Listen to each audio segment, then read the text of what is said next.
سروا قولكم أو اجهروا به إنه عليم ذات الصدور ألا يعلم من خلق وهو اللطيف الخبير هو الذي جعل لكم الأرض ذلولا فامشوا في مناكبها وكلوا من رزقه وإليه النشور آمنتم من في السماء يخسف بكم الأرض فإذا هي تمور أم أمنتم من في السماء حاسبا فستعلمون كيف نذير ولقد كذب الذين من قبلهم فكيف كان نكير أولم يروا الطير فوقهم صافات ويقبض ما يمسكهن إلا الرحمن إنه بكل شيء بصير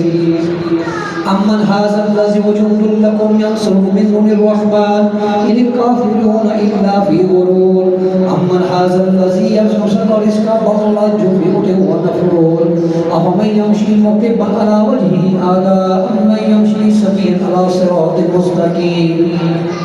قل هو الذي أنشأكم وجعل السماء والأبصار والأفئدة قليلا ما تشكرون قل هو الذي زرعكم في الأرض لا تحشرون ويقولون متى هذا الوعد إن كنتم صادقين